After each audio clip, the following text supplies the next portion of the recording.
സൗഭദ്ര ആയുർവേദ ആശുപത്രിയുടെ ഗൃഹ വൈദ്യ അറിവുകളിലേക്ക് എൻ്റെ മാന്യ പ്രേക്ഷകർക്ക് സ്വാഗതം. ഇന്ന് നല്ലൊരു ചിന്ത, നല്ലൊരു അറിവാണ് ഞാൻ നിങ്ങളുമായി പങ്കുവയ്ക്കുക. അത് പ്രധാനമായും വാദമാണ്. വാദനീരുകൾ, വാദവേദനകൾ നമ്മെ പല രാത്രികളും ഉറക്കം കെടുത്തിയിട്ടുണ്ടാകാം. പലപ്പോഴും നമ്മുടെ ശാരീരിക മാനസിക അലോരസങ്ങൾ ഉണ്ടാക്കിയേക്കാം. അതിനൊരു പരിഹാരമായിട്ട് ലളിതമായ ചില നല്ല ചിന്തകൾ, നല്ല അറിവുകൾ, നല്ല നിർദ്ദേശങ്ങളാണ് ഞാൻ ഇവിടെ നിങ്ങളുമായി ഇന്ന് ഈ നിമിഷം പങ്കുവയ്ക്കുക.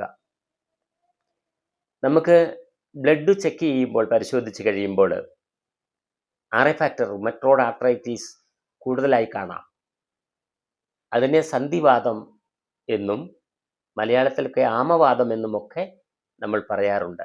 എല്ലാ വിരലുകളും തിരിഞ്ഞു പോവുക, കാൽവിരലുകളും കൈവിരലുകളും ഒക്കെ തിരിഞ്ഞു പോവുക, എല്ലാ കൈയുടെ ജോയിൻറ്റുകളിലും വണ്ണം വെക്കുക, നീര് വരിക, കടുത്ത പനി ഉണ്ടാവുക, രാത്രിയിൽ നല്ല പനി ഉണ്ടാവുക, അതൊക്കെ ഈ വാദത്തിൻ്റെ ലക്ഷണങ്ങളാണ്. അത് നമുക്ക് ചിലപ്പോൾ ഒരു റൊമറ്റോളജിസ്റ്റിനൊക്കെ കണ്ടു കഴിഞ്ഞാൽ ജീവിതകാലം മുഴുവൻ നമ്മൾ ഗുളിക കഴിക്കേണ്ടി വന്നേക്കാം. നിർത്തിയാൽ കൂടും, കഴിച്ചാൽ കുറയും. പക്ഷെ അതിനൊക്കെ ഒരു പരിഹാരം നമുക്ക് വീട്ടറിവുകൾ, ഈ ഹോം റെമഡീസിൽ, ഗൃഹവൈദ്യ അറിവുകളിൽ പഴയ കാലം മുതൽ ഉപയോഗിച്ചു വന്ന നല്ല ചിന്തകളും നല്ല അറിവുകളുമാണ് ഞാൻ പങ്കുവെച്ചു കൊണ്ടിരിക്കുക. ഇന്ന് ഈ നിമിഷം പങ്കുവെക്കുന്നത് ഈ വാദവേദനകളെ സംബന്ധിച്ചാണ്, വാദനീരുകളെ സംബന്ധിച്ചാണ്. കഴിഞ്ഞ കാലങ്ങൾ അത്രയും നാം പല രോഗങ്ങളെക്കുറിച്ചുള്ള നല്ല അറിവുകൾ നിങ്ങളുമായി പങ്കുവച്ചിട്ടുണ്ട്. അത് എല്ലാവരും നെഞ്ഞിലേറ്റിയിട്ടുണ്ട്. ഒത്തിരി പേർ കാണുകയും അത് ഷെയർ ചെയ്യുകയും ഒക്കെ ചെയ്തിട്ടുണ്ട്. ധാരാളം ആളുകൾ കണ്ടുകൊണ്ടിരിക്കുന്നുണ്ട്. അത് നന്ദിപൂർവ്വം ഞാൻ ഈ വേള ഓർക്കുകയാണ്. എന്നാൽ ഈ വാദവേദനകൾക്ക് നമുക്ക് പരിഹാരമുണ്ടാക്കാം. ഒന്ന്, തഴുതാമ, അതിനെ പുനർനവ എന്ന് പറയും. പുനർനവാസവും പുനർനവാദി കഷായമൊക്കെ ആയുർവേദത്തിലെ നമുക്ക് ഷോപ്പുകളിൽ നിന്ന് വാങ്ങാൻ കിട്ടുന്നതിൻ്റെ പ്രധാന ഇൻഗ്രീഡിയൻസ് തഴുതാമയാണ്. തഴുതാമ ഉപ്പേരിയാക്കി തോരൻ വെച്ച് കറി വെച്ചത് കൂട്ടുകയാണെങ്കിൽ, എല്ലാ ദിവസവും ഉച്ചഭക്ഷണത്തിൽ ഒരു നേരം ഉൾപ്പെടുത്താൻ പറ്റുവാണെങ്കിൽ ഇതൊക്കെ നട്ടുപിടിപ്പിക്കാവുന്നതാണ്. കുറച്ച് നട്ടുപിടിപ്പിച്ചാൽ പ്രദേശം മുഴുവൻ ഉണ്ടാകുന്ന ഒരു സാധനമാണ് തഴുതാമ. എല്ലാവരുടെയും വീടുകളിൽ ഒരെണ്ണം വെച്ച് പിടിപ്പിക്കുകയും ആ തഴുതാമ തോരൻ വെച്ച് അല്ലെങ്കിൽ ഉപ്പേരി വെച്ച് കൂട്ടുകയും ഒക്കെ ചെയ്താൽ വാദവേദനകളെ കുറയ്ക്കാനും വാദനീരുകളെ കുറയ്ക്കാനും ഒക്കെ ഫലപ്രദമാണ്. യഥാർത്ഥ നല്ല മൂത്രത്തിലൂടെ നമുക്ക് ആ നീർക്കെട്ടുകളെല്ലാം ഒഴിഞ്ഞു പോകും. അത് നമ്മൾ ഒന്ന് പരിശീലിക്കാനായിട്ട് മറക്കരുത്. വാദത്തിന് നമ്മൾ നിരന്തരമായി ഡോക്ടറെ കാണുകയും ജീവിതം മുഴുവൻ മരുന്ന് കഴിക്കുകയും ഒക്കെ ചെയ്യുന്ന ഒത്തിരി ആളുകൾ ഇന്ന് നമ്മുടെ ചുറ്റുവട്ടത്തുണ്ട്. കേരളത്തിലുടനീളം ഇത് ആളുകൾ ധാരാളമുണ്ട്. കേരളത്തിൻ്റെ അങ്ങോ തിരുവനന്തപുരം മുതൽ കാസർഗോഡ് വരെയുള്ള ധാരാളം ആളുകൾ കാണിക്കാനൊക്കെ വരികയും ഈ വാദവേദനകളെക്കുറിച്ചൊക്കെയുള്ള പ്രയാസങ്ങളും ബുദ്ധിമുട്ടുകളും ഒക്കെ പറയുകയും ഒക്കെ ചെയ്യുമ്പോൾ ഞാൻ മനസ്സിൽ ഓർത്തിട്ടുണ്ട്. ഇതുപോലെയുള്ള ഗൃഹവൈദ്യ അറിവുകൾ അവരുമായി പങ്കുവെച്ച് കൊടുക്കാറുമുണ്ട്.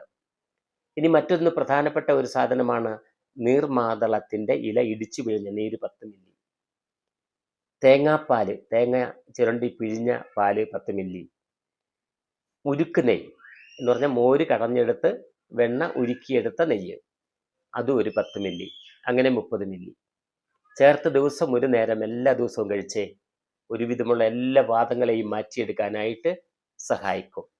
സന്ധിവാദങ്ങളായാലും ആസ്റ്റിയോ ആർത്രൈറ്റിസോ പോലെയുള്ള ആസ്റ്റിയോ ആർത്രൈറ്റിസ് ആണെങ്കിലും സാധാരണഗതിയിലുള്ള ജോയിൻറ്റ് പെയിനുകളോട് കൂടിയുള്ള വേദനകളും നീരുകളെയും ഒക്കെ കുറയ്ക്കാൻ ഈ നീർമാതളത്തിൻ്റെ നീര് ഇടിച്ചു പിഴിഞ്ഞ നീര്, തേങ്ങാപ്പാൽ പിഴിഞ്ഞ നീര് 10 മില്ലി, ഉരുക്ക് നെയ്യ് ഉരുക്കിയെടുത്തത് 10 മില്ലി, അങ്ങനെ 30 മില്ലി എല്ലാ ദിവസവും ഒരു നേരം കഴിച്ചേ വളരെ ഫലപ്രദമാണ്. രാത്രി കിടക്കാൻ നേരത്ത് കഴിച്ചു കിടന്നോളൂ. ചില ആളുകളൊക്കെ പറയാറുണ്ട്, അവരുടെ വലിയ ബുദ്ധിമുട്ടുകൾ പങ്കുവെക്കാറുണ്ട്. അതിങ്ങനെയാണ്, അവർ രാത്രി കിടക്കുമ്പോൾ ഒരു കുഴപ്പവും ഉണ്ടാവില്ല. രാവിലെ കട്ടിൽ നിന്ന് എഴുന്നേക്കാൻ വലിയ പ്രയാസമാവുക, വലിയ വേദനകൾ ഉണ്ടാവുക, വലിയ വിഷമങ്ങൾ. അനങ്ങിയാൽ അവിടെ വേദന, ഇവിടെ വേദന, ശരീരത്തിൻ്റെ അവിടെ ഇവിടെയൊക്കെ വേദന, എല്ലാ സന്ധികളിലും ജോയിൻറ്റുകളിലും ഒക്കെ പെയിൻ.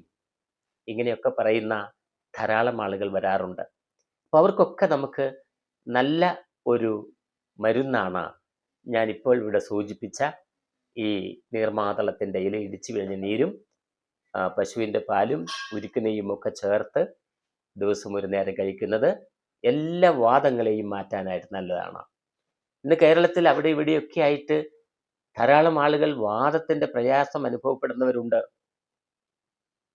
ആയുർവേദ വിധി പ്രകാരം മനുഷ്യ ശരീരത്തിൽ 3 രോഗങ്ങളാണ് പ്രധാനമായും വരുന്നത്, അല്ലെങ്കിൽ 3 തരത്തിലുള്ള മനുഷ്യരാണ്: വാതരോഗികൾ, പിത്തരോഗികൾ, കഫപ്രാധാന്യമുള്ളവർ.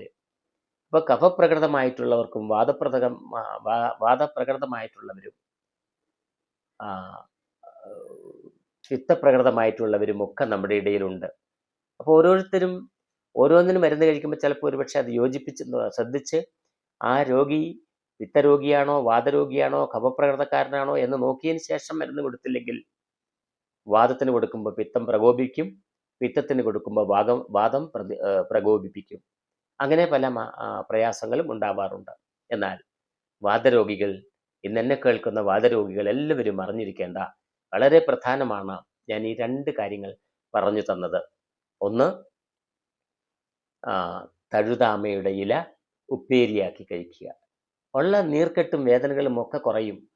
ആ നീരൊക്കെ മൂത്രമായി പോകും. ശരീരത്തിൻ്റെ അമിത വണ്ണത്തെ കുറച്ചു കൊണ്ടുവരും. ഈ തഴുതാമയ്ക്ക് അങ്ങനെയൊക്കെ ഗുണമുണ്ട്. തഴുതാമ എന്നൊക്കെ പറയുന്നത് ഇന്നത്തെ പുതിയ തലമുറകൾ അവർക്ക് കേട്ടറിവ് പോലും ഉണ്ടാവില്ല. പക്ഷെ മനസ്സിലാക്കി വെക്കുക, പഴയ കാലത്ത് ആശുപത്രിയോ ഡോക്ടറോ ഒന്നുമില്ലാത്ത കാലങ്ങളിൽ ഇതൊക്കെ ഉപയോഗിച്ചാണ് മനുഷ്യനിലെ രോഗങ്ങൾ മാറ്റിക്കൊണ്ടുവരുന്നത്. ഇന്നതെല്ലാം മാറി പുതിയ ന്യൂ ജനറേഷൻ, അവർക്ക് ഈ മരുന്നുകളൊന്നും താല്പര്യമില്ല. ഗുളിക രൂപേണയുള്ള എന്തെങ്കിലും ഉണ്ടെങ്കിൽ കഴിക്കാമെന്നല്ലാതെ മറ്റ് കാര്യങ്ങളൊന്നുമില്ല. മറ്റു മരുന്നുകളൊന്നും അവർ കഴിക്കാൻ ഇഷ്ടപ്പെട്ടില്ല. പ്രത്യേകിച്ച് ആയുർവേദത്തിലെ കഷായം, അരിഷ്ടം എന്ന പോലെയൊന്നും അവർക്ക് കഴിക്കാനായിട്ട് ആർക്കും ഇഷ്ടമില്ല. മറിച്ച് ഗുളിക രൂപേണയാണ് എന്തും കഴിക്കും. ആ ഒരു കാലഘട്ടത്തിലാണ് നമ്മൾ ഇന്നുള്ളത്. അപ്പം നമ്മൾ മനസ്സിലാക്കുക, ഒരു കാരണവശാലും ഒരു കാര്യമായ മരുന്ന് ഇതിന് വേണ്ട. ഈ ഒരു രീതിയിൽ നമ്മൾ ഉപയോഗിച്ചാൽ, ഈ ഒരു രീതിയിലുള്ള നല്ല ചിന്തകൾ നമുക്കുണ്ടായാൽ നമ്മുടെ കുറേ രോഗങ്ങളെ നമുക്ക് ഇല്ലാതാക്കാൻ കഴിയുമെന്ന ആ നല്ല അറിവ് അനുഭവങ്ങളിലൂടെയാണ് ഞാൻ പങ്കുവയ്ക്കുക.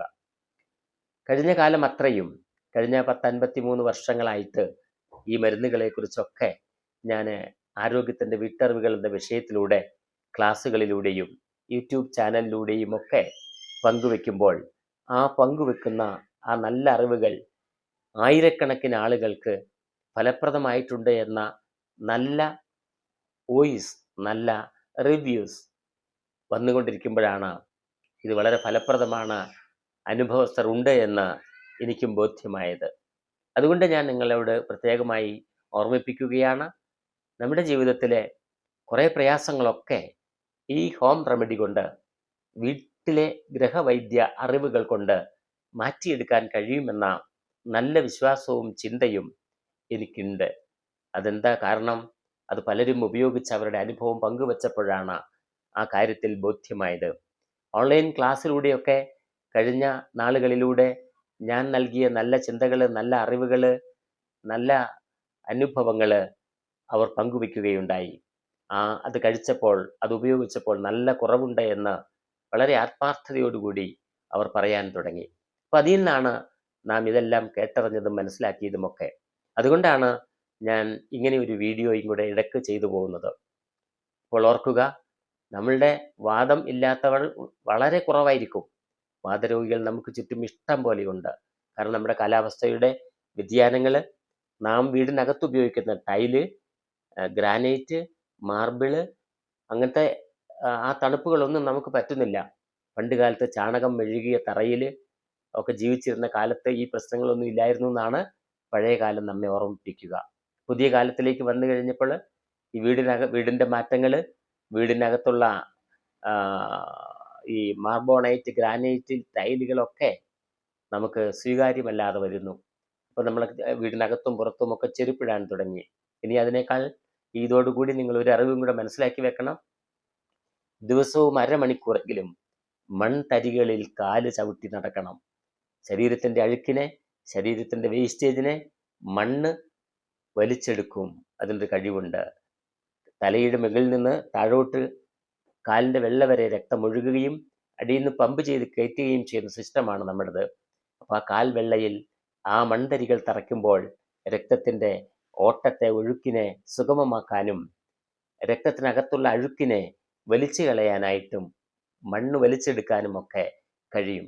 അതും പലവിധ രോഗങ്ങളെ നമ്മളിൽ നിന്ന് ഇല്ലാതാക്കാനായിട്ട് നമുക്ക് കഴിയും. അപ്പോൾ അതുകൊണ്ട് ഈ ഒരു നല്ല ചിന്ത നിങ്ങളുടെ മനസ്സിൽ സൂക്ഷിക്കുകയും ഈ ഒരു നല്ല അറിവ് നിങ്ങൾ ജീവിതത്തിൽ പ്രാവർത്തികമാക്കുകയും ഒക്കെ ചെയ്യുമ്പോൾ ഒത്തിരി രോഗങ്ങളെ നമുക്ക് ഇല്ലാതാക്കാൻ കഴിയും എന്ന് എനിക്ക് ഉറപ്പുള്ളത് കൊണ്ടാണ് ഞാൻ ഈ വീഡിയോ നിങ്ങളുമായി പങ്കുവെച്ച് ആ അറിവ് നിങ്ങൾക്ക് നൽകുക.